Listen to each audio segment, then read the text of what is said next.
Have you ever felt like your mood was a hostage to the world around you? One sharp word from a colleague, a condescending look from a stranger, or a minor traffic jam, and suddenly your inner weather shifts from sunny to a total storm. It's exhausting, isn't it? We often walk through life feeling like we're at the mercy of everyone else's behavior. But here is the transformative truth. No one can disturb your peace without your internal permission. What if you could develop a psychological armor so strong that even the most irritating situations couldn't rattle you? This isn't about becoming a robot or suppressing your feelings. It's about emotional mastery. It's the ability to navigate the chaos of life with grace, clarity, and an unshakable sense of self. In this episode, we are exploring 10 deep, life-changing lessons to help you stop reacting impulsively and start living with intention. Your journey to becoming unbothered starts right now. 1. Reclaim the sovereignty of your reactions. Imagine you're enjoying a quiet morning when a rude comment suddenly shatters your calm. Your immediate thought is, "They ruined my morning."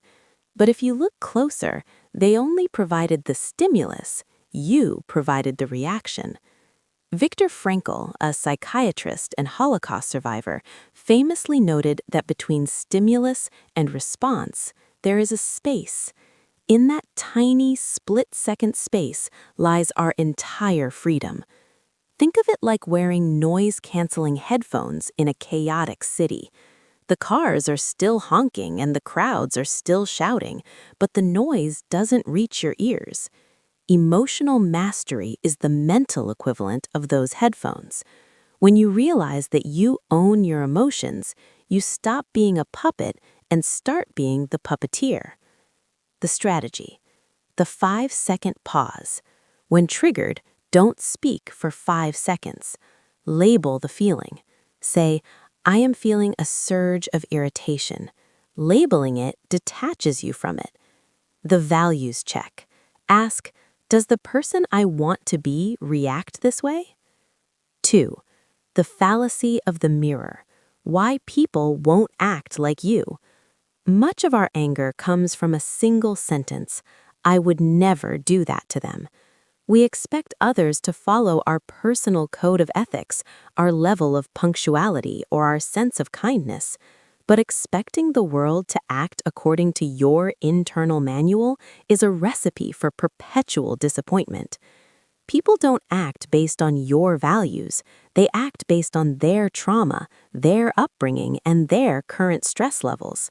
When someone is rude, it is rarely a reflection of your worth. It is a confession of their internal state. Accept that you cannot control the weather of other people's personalities. When you stop expecting people to be better, you stop being hurt when they aren't. 3. Trade the ego's victory for internal peace. We often burn bridges and destroy our own peace just to prove we are right. This need to win every argument is usually the ego trying to protect a fragile sense of self-worth. Ask yourself this sobering question: do I want to be right, or do I want to be at peace? Often you cannot have both in the same moment. Letting go of the need to have the last word isn't a sign of weakness, it's an immense self-control. It allows you to approach a conflict with curiosity. I wonder why they see it that way, rather than defensiveness. 4. Decouple your worth from the gallery's applause. If you live for people's compliments, you will die by their criticisms. When you allow someone else's opinion to dictate how you feel about yourself, you've essentially handed them the remote control to your life. Marcus Aurelius, the Roman emperor, pointed out the irony of human nature. We love ourselves more than others, yet we care more about the opinions of others than our own. Realize that a person's opinion of you is filtered through their own biases and bad moods. Their truth is not the truth. Build an internal validation system that doesn't fluctuate based on the likes or dislikes of the crowd. 5. Boundaries, the guardrails of the soul. Many people confuse being nice with being a doormat. If you don't set boundaries, you're essentially telling the world that your time and energy have no value. Setting a boundary isn't an act of aggression, it's an act of self-preservation. You cannot pour from an empty cup. When you say no to an unreasonable demand, you are saying yes to your own mental health. Remember, the only people who get upset when you set boundaries are the ones who benefited from you having none. 6.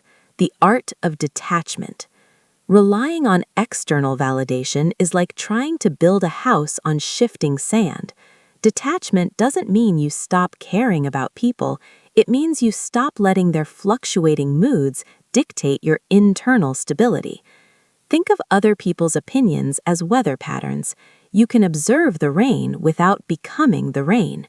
You can acknowledge that someone is upset with you without letting that upset penetrate your core. You are the sky. The opinions of others are just passing clouds. 7. Silence as a strategic response. In a world that won't stop talking, silence is a superpower. We often feel the urge to clap back or defend ourselves immediately, but anger is a fire that requires fuel, and your reaction is that fuel. When you respond with silence or a calm, non-committal "I see," you starve the conflict of oxygen. Silence doesn't mean you've lost. It means you've decided that the situation isn't worth your energy. It gives you the high ground and allows you to respond with logic later rather than emotion now. 8. Gratitude as an emotional reset.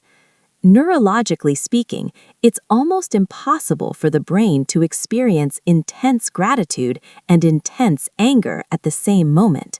They're competing states.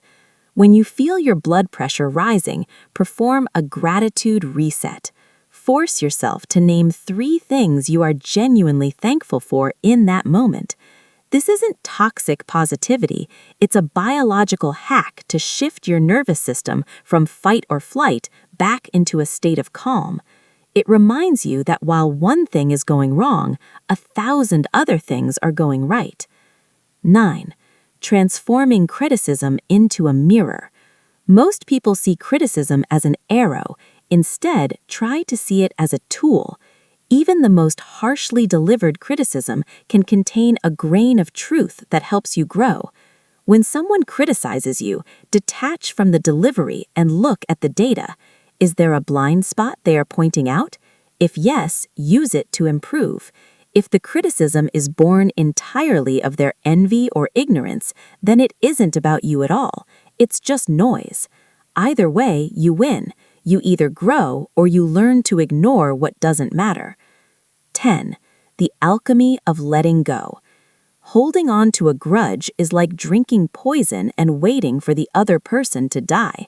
It's the ultimate self-inflicted wound. Resentment doesn't punish the person who hurt you, it only keeps you tethered to the past and heavy in the present. Letting go isn't about saying what they did was okay, it's about deciding that your future is more important than your history. It's about dropping the hot coal of anger before it burns your hand any further. True freedom is the moment you realize you no longer need an apology to move on. Conclusion: the practice of freedom. Emotional mastery is not a destination you reach and then stay at forever. It is a daily, sometimes hourly practice. Every time you choose a breath over a scream or silence over a snarky comment, you are rewiring your brain for peace. You deserve a life where your joy is not at the mercy of a stranger's bad day. You deserve to be the master of your own internal world. Take these 10 lessons, apply them one at a time, and watch as the world loses its power to rattle you. Your journey to becoming unbothered has officially begun.